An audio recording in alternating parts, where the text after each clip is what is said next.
Hello chess lovers, Student here, and in this video I want to share with you a well-known chess game where we're going to see a brilliant swindle. Moreover, that swindle was dubbed by many chess magazines as the swindle of the century. The game was played at 1963-64 US Chess Championship between two American chess grandmasters.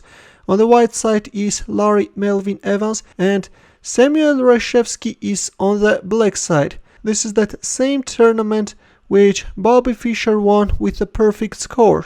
So Evans, who was playing with the white pieces, opened up with d4, to which Reshevsky answered with knight f6, c4 e6, knight c3, bishop b4. Nimzo-Indian defenses on the board, against which white is choosing the normal line e3. In here, of course, white has a huge range of options. Queen c2 is another popular move, the classical variation. Or white can play knight f3 or f3 or bishop g5, a3. In the game we see e3, c5. Black is choosing the Hübner variation, with which is instantly undermining white's center. Castling kingside is considered to be the main move, but b6, d5 are also something which can be seen very often. In the game we have c5, bishop d3, black castled kingside, knight f3, d5, white castled kingside, and d takes c4. Other alternatives are knight c6 or c takes d4. In the game we see d takes c4, bishop takes c4, knight bd7, queen e2. Of course, this is a well-known theoretical position where other alternatives are a3 or queen b3. In the game we have queen e2, a6. Now black wants to go for b5. In here b6 is more popular, or c takes d4 can be also seen. And to a6 white answered with a3. C takes d4, a takes b4, d takes c3, b takes c3, queen c7, e4, e5, bishop b2, knight b6, bishop b3, bishop g4, and rook a5. At some point, if needed, white can play rook c5, and actually white wants to bring into life c4 idea. Now you will see how rook a5 can be useful. Rook c8, and there it goes, c4. Of course, you can't win a pawn because after bishop takes f3, queen takes f3, if knight takes c4, then white has this rook c5 move, and if knight d2, then queen e2. And thus rook a5 move makes the advance of the c pawn possible. Knight goes back on d7, h3, bishop takes f3, queen takes f3, rook e8, rook d1, rook a8, c5, and rook a d8. First rook a8 and then rook d8. This is of course a loss of precious time. And bishop a4. White is pinning the knight on d7, but this is of course not a lethal threat, and the downside of this move is that the rook on a5 finds itself somewhat trapped. Instead, moving back the rook on a1 is better. The rook on a5 is not doing much. Instead, in the game we have bishop a4, and black unpinned the knight by playing rook e7, rook d6, which turns out to be a mistake and is tapping into a combination. Quite possibly white wanted to play queen d3, but the problem with this move is that this taps into b5 move. The vulnerability of white's rooks are allowing black to win a pawn. If you capture en passant, then you will lose your rook on d6. That's why white moved back his bishop on c2, after which there comes knight takes c5. Rook takes d8 check, queen takes d8, queen e3, knight c d7. With a nice combination, black won a pawn. And now you can't even play rook takes a6 because of this queen c8 move. Double attack is on the board. That's why after knight c d7 we have queen d3 already. Rook takes a6 is the threat. That's why black played queen b6 and bishop c1.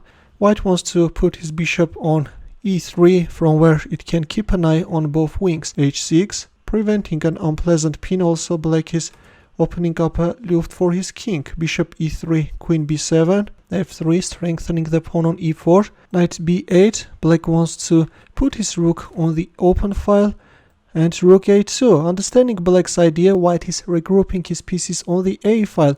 Rook d7 was met with queen a3, thus white is not allowing black to activate his rook. King h7, king h2, prophylactic moves by both sides, queen c7, bishop d3, knight h5. All the time black is trying to activate his pieces and is looking for weaknesses in white's camp. Rook c2, queen d8, bishop f1, rook d1, rook c1, neutralizing black rook. Rook goes back on d6, queen a2, attacking the pawn, queen f6, rook c7, knight d7, and rook a7. White's rook managed to penetrate the 7th rank, but black's position stands super solid. Knight f4, queen c2, h5, and queen c8, which is already a mistake and is allowing black to gain a huge advantage. Instead, it was better to keep on maneuvering with a move like queen c1. But instead, in our game after h5, we have queen c8. White attacked black knight, but in return, black rook penetrated the 1st rank, counter-attacking white bishop.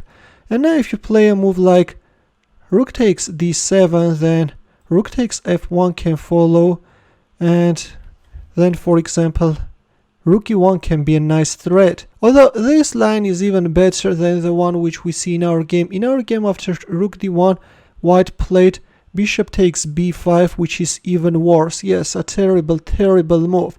Of course, in here, even by recapturing with the a-pawn, black could win pretty easily. If rook takes d7, then rook e1. If bishop c5, then knight takes g2 can follow. You can't even accept the piece sacrifice, because once black queen is joining the attack with a check, checkmate becomes a matter of moves. In our game after bishop takes b5, we see queen g5, which is also a strong move. Black is creating a direct mating threat. g3 and a takes b5. By the way, if you play a move like queen c2, then this time black can play h4, can create another mating threat, and if queen f2, then simply a takes b5 and black has an extra piece. In our game after queen g5, we see g3, and only now we have a takes b5. Rook takes d7 and rook e1. Black is not only attacking the bishop, but also rook e2 can be a nice threat. Rook takes f7 and rook takes e3. Of course, rook e2 check is also winning, but black played rook takes e3, which is also a strong continuation, equally strong as rook takes e2. There comes rook takes e3 and h4. Evans writes, black is a knight ahead and can win as he pleases. I was toying with the idea of resigning, but was curious to see if Reshevsky would snap at the bait.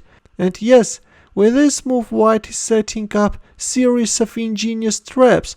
Rook e2 check by Reshevsky. Of course, instead of playing h4, if here, then this is simple. Rook e2 check is coming, followed by checkmate. That's why in our game we see this cunning h4 move by Evans and rook e2 check, king h1 and queen takes g3, which turns out to be a total blunder. It was better to play queen g6, attack this rook, and if rook f8, then queen e6, forcing an exchange of queens, and with an extra knight, this can be an easy win for black. But in our game after king h1, we see this queen takes g3 move. As we have reached the critical position, please pause the video and try to find white's next moves. Ready? Now look, the reason that Evans was not resigning is that he spotted a stalemating idea, and the upcoming move is the logical continuation of h4. Queen g8 check followed. Look at this beauty, guys. He's going for a queen sacrifice in order to save the game. Without much hesitation, Reshevsky accepted the queen sacrifice, considering this a desperate move. Here is how Evans describes the situation. Still unsuspecting, Reshevsky had no inkling of my plot.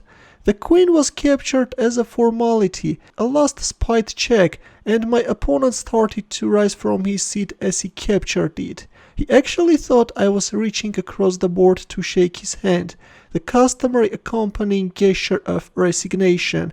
But instead of resigning, this time Evans sacrificed his last piece. Rook takes g7 followed, after which the players agreed to a draw. Evans writes, this kind of fiasco could cause any player to lose his composure. Reshevsky merely paled and laughed wryly. then directed an audible reproach to himself, stupid, but otherwise there was no departure from his usual aplomb. Now let's see what's the idea of this series of sacrifices. The thing is that if black accepts the last piece sacrifice, for example if queen takes g7 or king takes g7, then stalemate appears on the board because white has no more legal moves. Now can you understand the idea of going for h4 on move 47?